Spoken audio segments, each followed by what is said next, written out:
Same, pero iba! Kayo patuloy pa rin pong nakatutok at nakikinig sa number 106.7 Energy FM. Pangga, wag mong sabihin radyo. Sabihin mo! O ano? Sasabihin? Sabihin mo! Ano? Sumigaw ka! Sigaw! Yun! Ayan. Gusto mo pa yung natakot ka eh. Di ba? Nakakaloka yan. Sakaling ko na to eh. Ah, di ba? Ayan. Silipin pa rin natin ang ating orasan. 36 minutos makalipas ang alas 11 ng umaga. Eto na, nakakaloka. Sa lahat mga nakapila pa rin sa mga karinderya dahil takot maubusan ng ulam. Oo nga. Hello po sa inyo. Eto na ang pangalawang chika namin for today's video. Ay, naku, bago tayo magchikahan yan, Oh. Mare, ito nga ichichika ko sa inyo. Anekla. Dapat talagang pakaabangan natin. Ang anek. Ang paglalaro Ng ano? ng Team Pangga. Ay! Oo. Saan? Sa Family Feud. Ay, Ayan. okay. Habang nasasalubong namin ni Ligaya, si Tirso Cruz III Ay, sa talaga GMA7, ba? sabi ni Ligaya, di ba si Padre Damaso yun? Sa teleserye yon. Nakakaloka. But anyway, ito na nga, Oo. Mare, ang chika ko. Napagchikahan Ano na natin yan dito, Mare. Ang ani ba? Pero may dagdag. Ang alekla. May karagdagang, Mare, na nangyayari ngayon dahil sa wakas ay nagbigay na, Mare, ng pahayag. Sino? Itong producer. Ha? Na-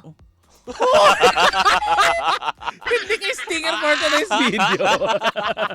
Alam mo yung very alert na, ha? Bakit? Oh, okay. Tapos, Naka-template yung pagiging chismosa. yung naka-ready na kung ano yung sasagutin, no? So, Mare, nagbigay na nga ng opisyal na pahayag. Sino to? Itong Oh! Chismosa. chismosa with the heart ka doon. Sino to? Uy, i-congrats nga pala natin, maisingit ko lang, si Pia Wurzbach. Oy, di ba kinasal na siya? Oo. Diba? Ang bongga nung kasal niya. Oy, binibenta lang nga daw niya yung kondo, pero hindi siya yung topic natin. Oo, ito na nga topic natin. Nagsalita na yung producer ng concert ni Vice Ganda kung saan nasasangkot ngayon. Huwag kang gumanyan at tatawa. sa naturang concert scandal. Scandal ba tawag doon? Hindi naman skandal. Hindi Kasi skandal, no? naman. Controversy. Controversial. Ayan, controversy. Yes. Ang Phil-Am singer na si Garth Garcia at ang PA Oo. ni Meme Vice Ganda. Ano daw ang update? Ito nga, Mare. Pinabulaanan, Mare, Nino? ng producer ng concert ni Vice nila. Ganda Oo. ang sinabi ni Garth Garcia na siya ay naapi. Ay! Oo. Talaga ba? Oo, may mga binigay siyang Mare, parang update at saka Oo. ano ba tawag doon, Mare? Mga pangyayari na Oo. Teka lang, wag ka mo nang antokin. Gusto nyo bang sakalin ko sa Kapitan Zisa? O ano na? Ang hirap mag-chismis Oo. na inaantok yung kumare mo Hindi nag-chismis. kaya yun. Alam mo na pag-chismis, diba? Kahit kape-kape lang yan. At ang kape natin ay MX3. Oo. Ayan. So yun na nga, Mare, nagbigay ng update at Pinasingutan? pinasinungalingan Ang alin? ang pahayag ni Garth Garcia na siya ay naapi. Oh. Ayon dun sa Mare, producer, Oo. hindi naman daw naapi itong si Garth Garcia. Oo.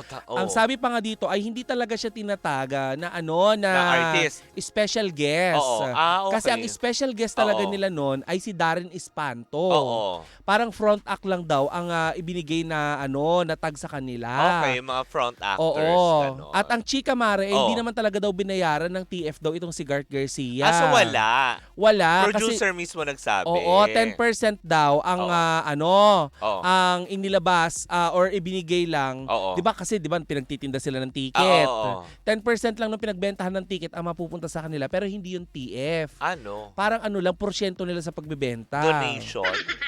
Hoy! Ay! Hindi naman sila kaawa-awa dahil madami silang kaperahan. Ano yung donasyon? Oo. Kasi oo din porsyento. ako. Bang sabi nga hindi, ano ka ba?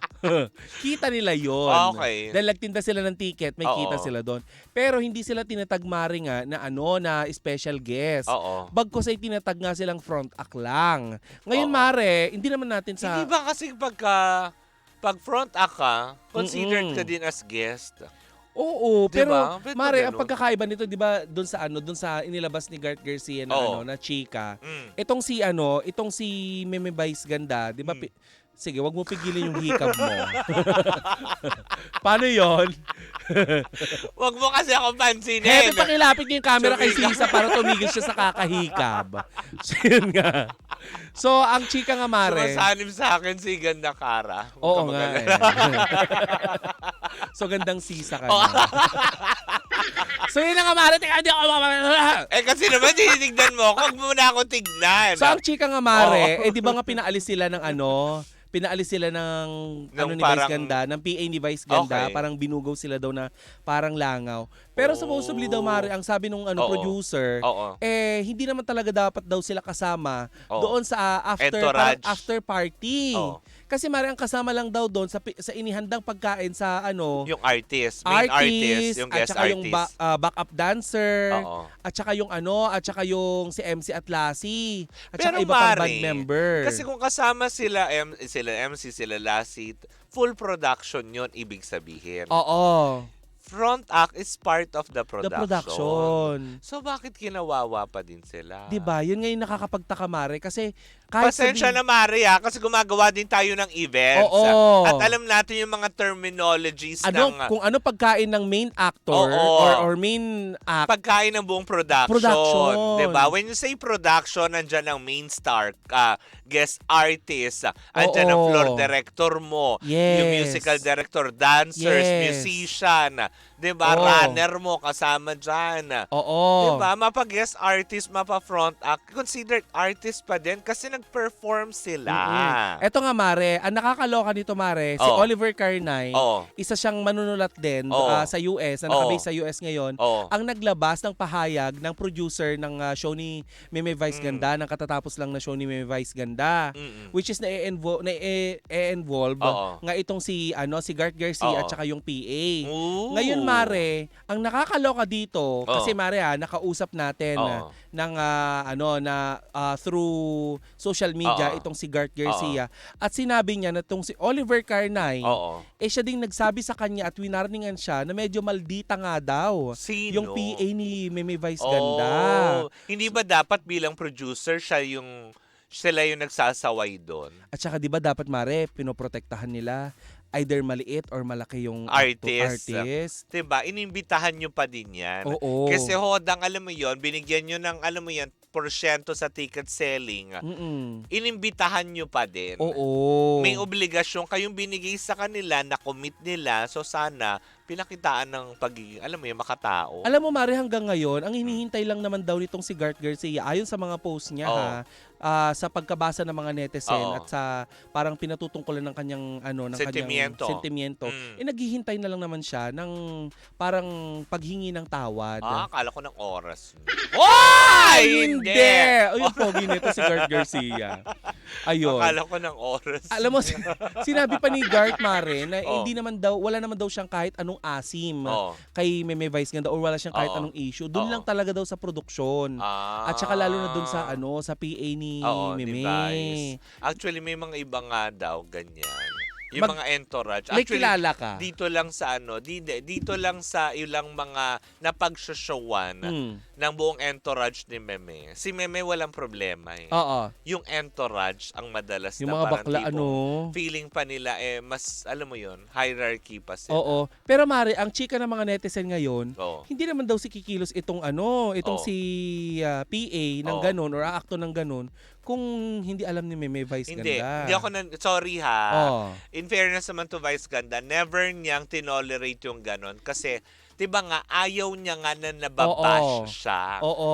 So, never niya, malamang hindi niya alam tong nangyari. Yes. Di ba? Kasi kung pansinin mo, from time to time, nagbabago siya ng mga entourage na kasama. Yes. Diba? Siguro ayaw niya na may attitude. Ayaw niya ng, may masasabi ang tao. Kasi, pag may nasabi ang tao dun sa entourage niya, it Oo. represents her.